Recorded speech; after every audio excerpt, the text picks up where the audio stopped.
nosotros poder entender las cartas tenemos que tener 7 factores hermenéuticos. La Biblia, obviamente, el Nuevo Testamento, pero también el Antiguo Testamento, porque ya sabemos que los autores del Nuevo Testamento son judíos y manejan el pensamiento judío y trabajan con los escritos judíos, incluso algunos escritos deuterocanónicos o apócrifos o pseudoepígrafos. Anote, usted me dice, ¿pero qué me está hablando, hermano Ismael? Anótelo. Yo estuve ahí como usted también, sin entender nada. Anótelo, que es apócrifo, que es pseudoepígrafe, que es cierto deuterocanónico. Ahí vaya anotando esas cositas.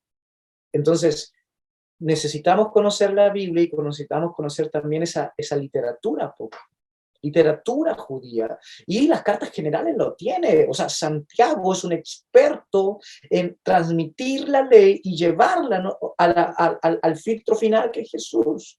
Pedro trabaja con algunos textos apócrifos, Judas, por supuesto, trabaja con Enoc, y así, ¿no?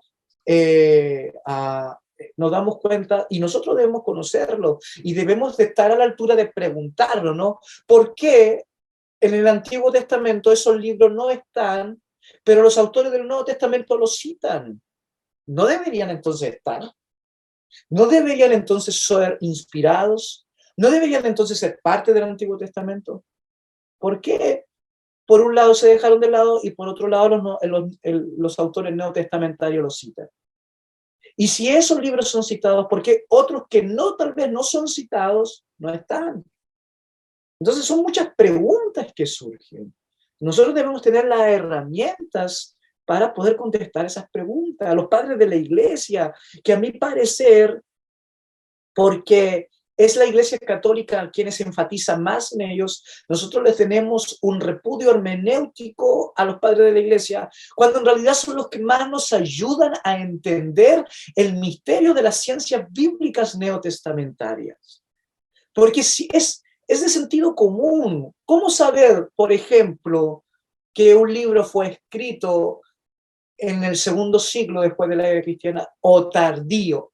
Es de sentido común, porque los padres de la iglesia sí se pueden cronologizar históricamente hablando. Se puede cronologizar a Ireneo, a Tertuliano, se puede cronologizar a Justino, a Policarpio, se puede cronologizar, ¿cierto?, a Clemente de Alejandría y Clemente de Roma. Entonces sería una estupidez hermenéutica, y perdóneme la palabra, descartar a los padres de la iglesia cuando son ellos que se pueden cronologizar históricamente, son los que van citando los textos que ya están. Entonces, por ejemplo, si Clemente de Roma, que está antes del final del primer siglo, si Clemente de Roma cita una porción de Mateo, es obvio que Mateo existió antes de Clemente de Roma, y descarto todas las posiciones, cierto, teológicas liberales que me dicen que Mateo es una construcción del segundo siglo y del tercer siglo. Entonces, cuando nosotros trabajamos la obviedad hermenéutica, es más fácil, es más sencillo. Cuando, por ejemplo, se dice que Segunda de Pedro fue escrito en el segundo siglo después de la era cristiana, simplemente porque en mi cabecita yo pienso que entre más feche los libros de la Biblia o del Nuevo Testamento más cercanos a la experiencia apostólica, soy más espiritual o estoy siendo más fiel a la palabra del Señor, al texto bíblico. No, muchas veces tal vez pudo haberse escrito en el segundo siglo, y eso no me hace más espiritual, no me hace ser más fiel a la palabra del Señor. Lo que me hace es perderme el contexto riquísimo donde fue escrito ese libro, y obviamente afecta mi mensaje para la gente del día de hoy, porque si no tengo un buen contexto, no puedo trabajar bien el texto y por lo mismo no puedo entregar un buen mensaje. Entonces, si Clemente de Roma que fue, cierto, uno de los primeros grandes que escribieron, ¿no? Padres de la iglesia que escribieron antes de la finalización del primer siglo, o los primeros, ¿no? Que escribían como Ignacio de Antioquía a comienzo del siglo segundo, o Policarpio. Y si ellos no citan a Pedro, ni Segunda de Pedro, y tú no ves que Segunda de Pedro no es citado por ninguna comunidad primitiva, entonces tú te cuestionas, ¿no? Y te haces la pregunta, ¿realmente Segunda de Pedro, realmente Judas, fue escrito en la era apostólica?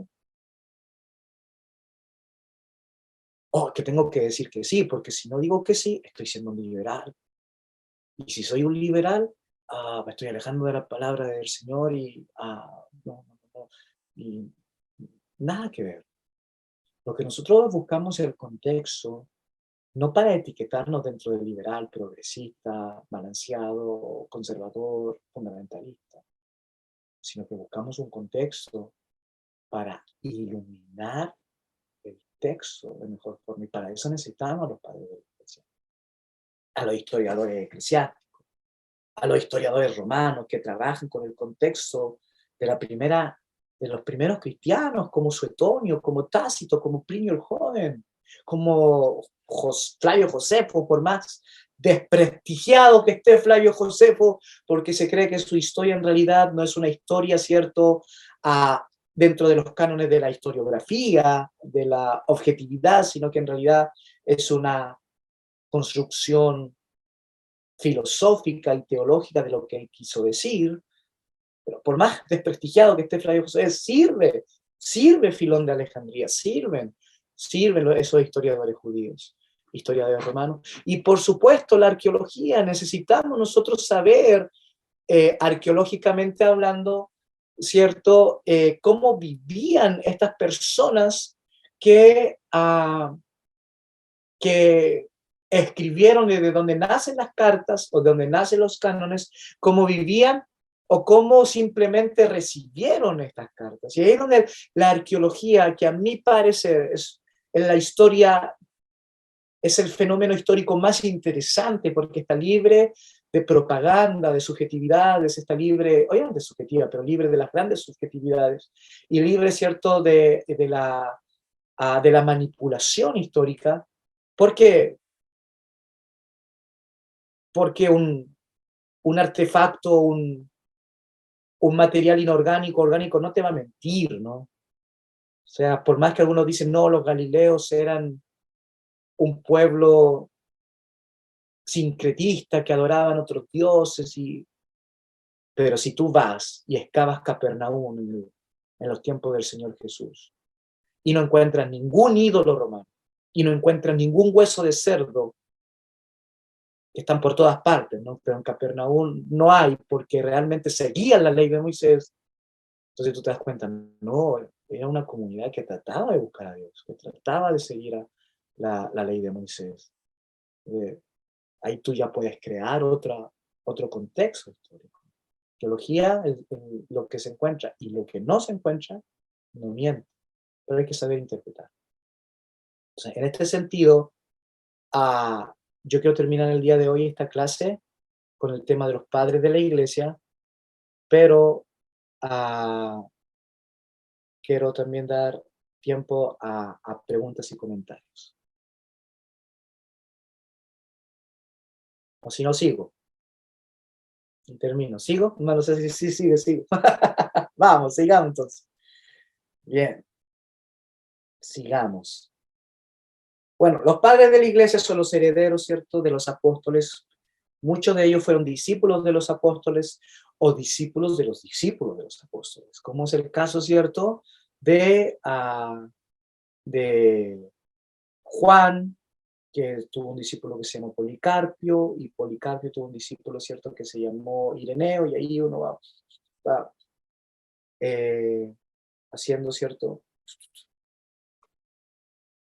Entonces, cuando tú te das cuenta, por ejemplo, de que los padres de la iglesia eran una autoridad, ¿por qué? Porque eran una autoridad, y vuelvo atrás, son una autoridad para revisar el contexto de cuándo nacen los cánones. Estamos hablando dentro del 180 y 400 después de Cristo, que son los cánones. Y vuelvo a repetir, ¿qué es un canon? Es un conjunto de libros sagrados, ¿cierto?, que se transforman en una regla de fe. Conjunto de libros sagrados que se transforman en regla de fe. Entonces necesitamos estudiar a los padres de la iglesia y su contexto para ver a dónde y por qué nacen estos cánones. Y especialmente en el mundo moderno, ¿no?, donde se cree que todo nació con Constantino, ¿no? Y se cree que la religión cristiana es una invención de Constantino para edificar o para unir al imperio en un momento peligroso para el imperio, de guerra contra los bárbaros.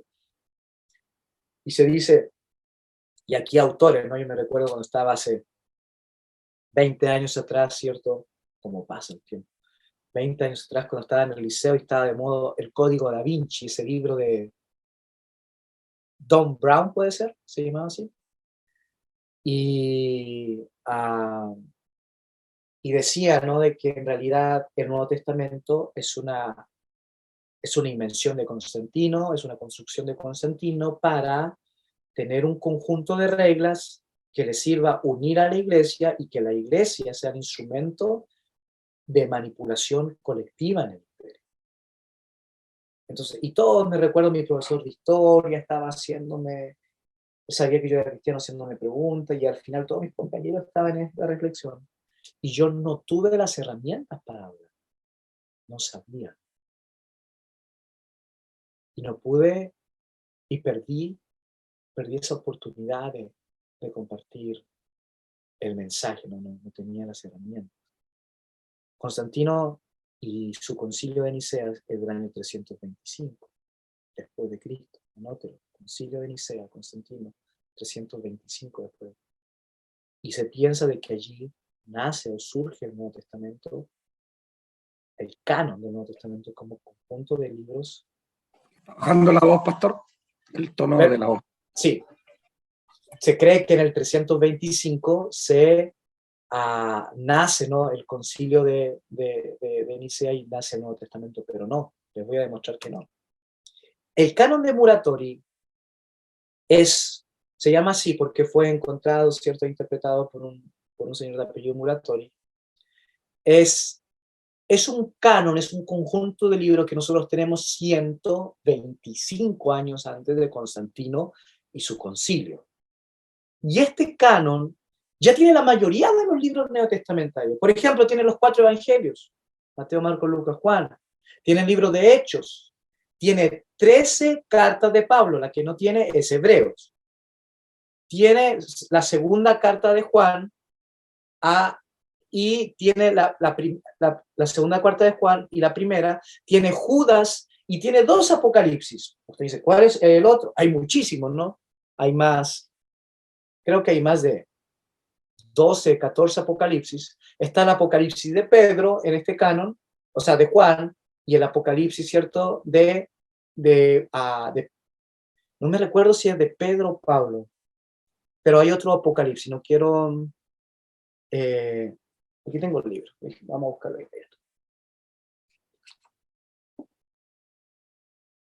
Para los que anhelan, les doy esta biografía. Se llama Para entender el Nuevo Testamento, de Antonio Piñero. ¿Okay? Si le quieren sacar una fotito o algo. Y en la página 49, no, perdón, en la página 47 dice, fragmento de Muratori, sí, el Apocalipsis de Pedro, gracias. Entonces, trabaja con el Apocalipsis de Juan y el Apocalipsis de Pedro, y le añade el libro de sabiduría, ese libro judío, ¿no? Se lo añade y lo pone en el Nuevo Testamento. Los estudiosos neotestamentarios todavía debaten por qué en este canon está ese libro que es judío, pero ahí estaba. Ahí estaba. Ahora, quiero que pongan atención, porque como yo les mencioné, cada uno de los diferentes cristianismos primitivos nacen de un contexto, pero también cada uno de sus cánones, ¿no? Y aquí estamos hablando de Roma. Y voy a poner aquí la flechita, aquí está Roma. Y este canon de Muratori, que está escrito, está escrito en latín, ¿no? Se cree que es del año 700, pero en realidad se cree que es una copia de la copia de la copia del real, que fue en el año 180 o 200 después de Cristo. Y ahí está. De ahí nace. Pongan mucha atención porque, como les digo, ahí hay un contexto sociológico, filosófico y religioso. Y este canon responde a ese contexto. El segundo canon que nosotros encontramos en la iglesia primitiva es el canon de Ireneo de Lyon. Y este hombre es muy importante porque es en realidad el que trabaja de forma de excelencia el tema de los evangelios sinópticos y obviamente el evangelio de Juan, y él los agrega en su canon. Agrega las 12 cartas de Pablo, aquí le puse 12 cartas de Juan, no, 12 cartas de Pablo. La que no está, obviamente, es Hebreo.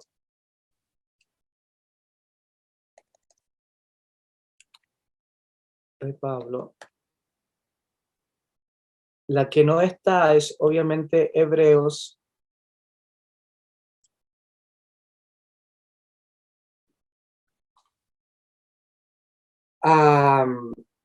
Y Filemón. Filemón tampoco está, por si la quieren anotar.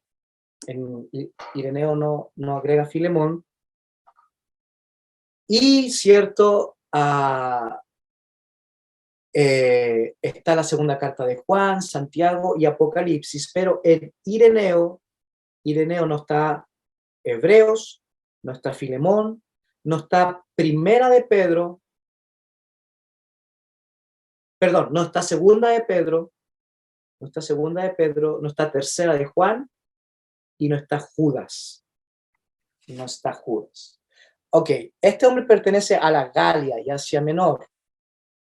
Ok, aquí estamos hablando de la Galia y el Asia Menor. Aquí, donde es un contexto, perdón, aquí, este es. Galia y Asia Menor, aquí.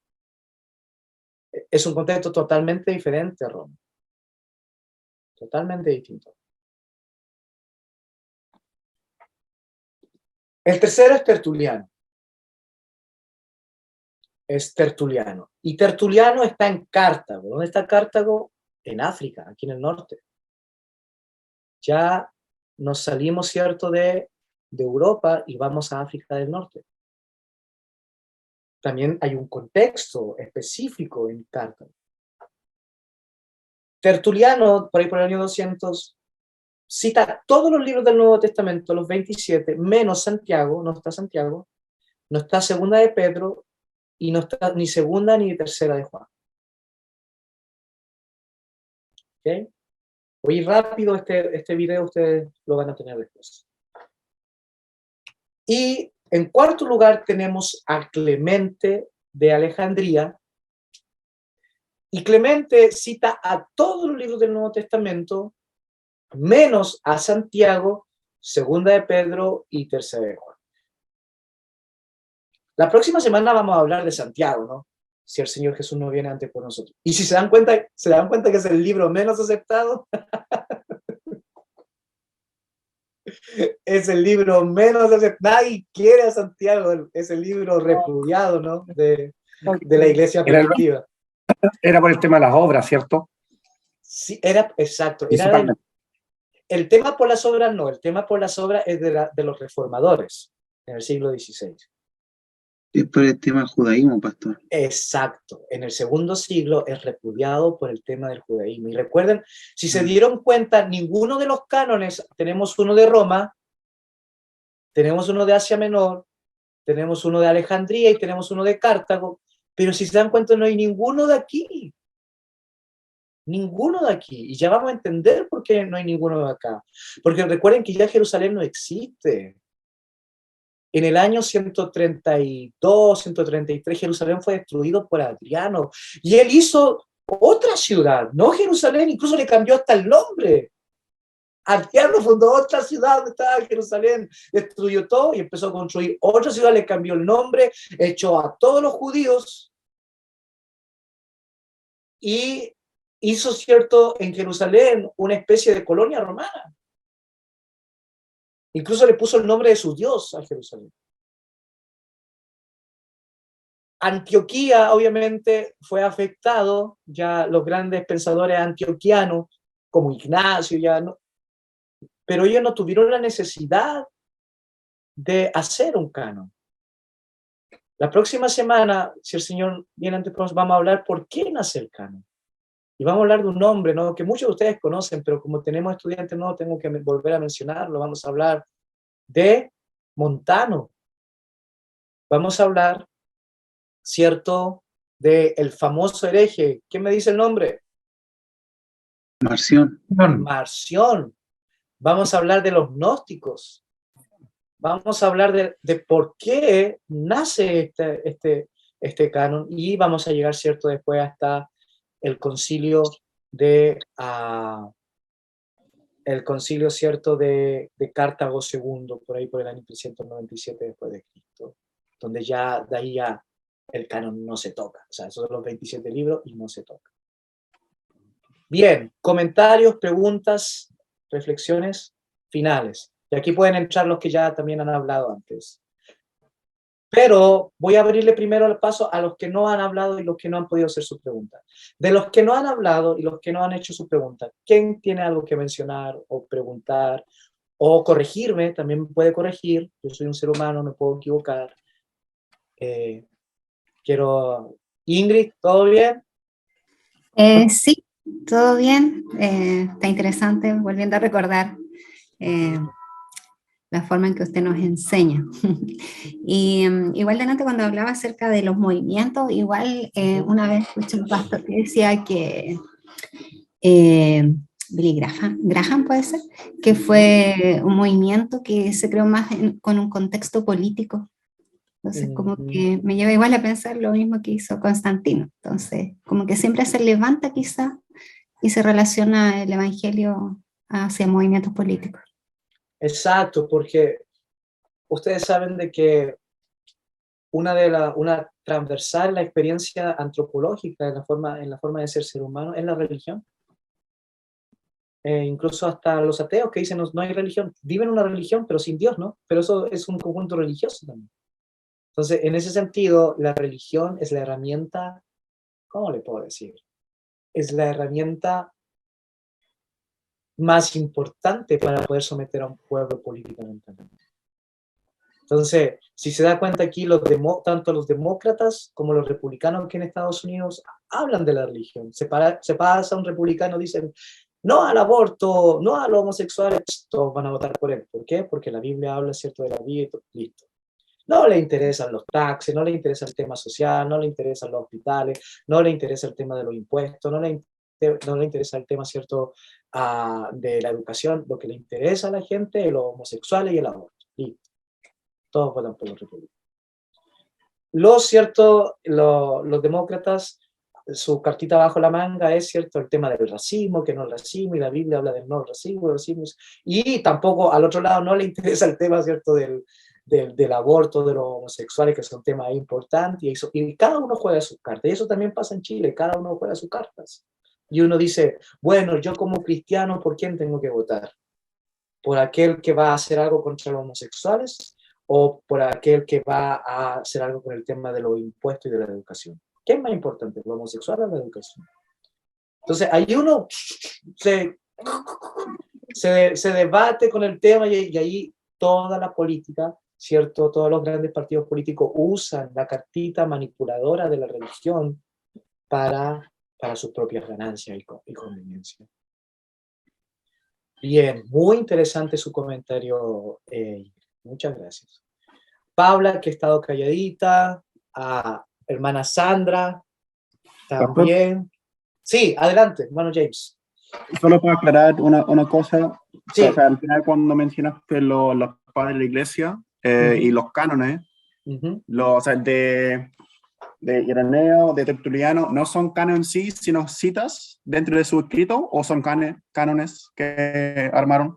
Sí, todos ellos, muchas gracias, muy interesante. Los 4, incluso hasta el Canon Moratori, son citas. Ellos están hablando del tema de qué libros aceptar y qué libros no. Y cuando hablan del tema, por ejemplo, dicen, yo creo, aquí tengo, por ejemplo, el libro de...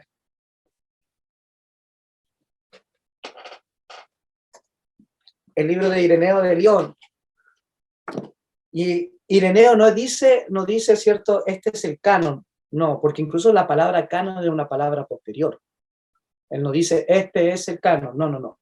Por ejemplo, en el año 180, él escribe un libro, ¿cierto?, en contra de las herejías, un texto en contra de las herejías, y él dice, bueno, y él le habla especialmente, ¿cierto?, a Marción y a todo su grupo, y dice, bueno, yo creo que los libros inspirados son tanto, tanto, tanto, tanto, pero no dice, este es el canon del Nuevo Testamento. Cada uno de ellos son citas de los libros inspirados, porque también Ireneo cita libros apócrifos deuterocanónicos. Perdón, ya no se puede hablar de deuterocanónico todavía, sería una anacrología.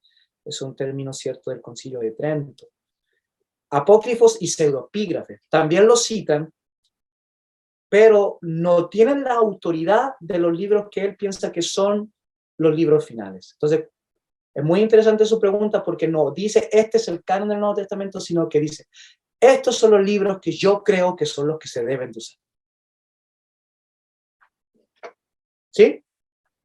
Y los 4 trabajan con eso, incluso hasta el Canon Muratori también trabaja con eso.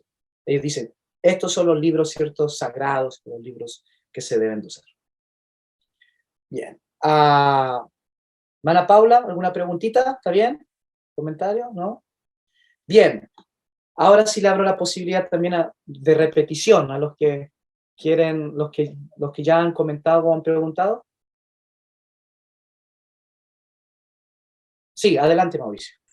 Solo cortito, ¿por qué Sí. razón, así como se explicó Santiago, ¿verdad? Que yo no sabía, me parece interesante. ¿Por qué razón también se repite de harto Pedro, segunda de Pedro y Juan? Porque ellos igual son netamente rechazados por algunos, o no son citados más que nada, disculpe. Muy interesante, porque, por ejemplo, en el caso de Santiago ya vimos el tema del judaísmo, ¿no? Donde ya la iglesia primitiva realmente quería cortar con el judaísmo. Ya no querían saber, no querían nada de saber con el judaísmo. Entonces, en realidad, Santiago es por eso, porque es el libro más judaizante, incluso por eso que Hebreos tampoco, ¿no? También está en la misma línea de Santiago. En el caso de Pedro es por el tema, cierto, apocalíptico que tiene, porque Pedro trabaja con un pensamiento apocalíptico muy determinado, muy claro, muy específico. Cuando vayamos a Pedro lo vamos a ver, cosas que todas las comunidades primitivas no creían en eso. Muchos de ellos rechazaban. Y en el tema de Juan es por su similitud con los escritos gnósticos. Juan es el libro más parecido a todos los evangelios gnósticos que nosotros tenemos, como el evangelio de Judas, es cierto, el evangelio de Tomás, y otros evangelios gnósticos que hicieron estragos en la iglesia primitiva porque te llevan a un conocimiento de un Dios totalmente distinto al Dios que nosotros tenemos presente en la tradición neotestamentaria. Juan, sus comentarios, sus palabras, sus conceptos son tan parecidos a ese gnosticismo que ya, tal vez el evangelio no se va a tocar, pero sus cartas sí se van a tocar. Y es ahí donde comienza el debate.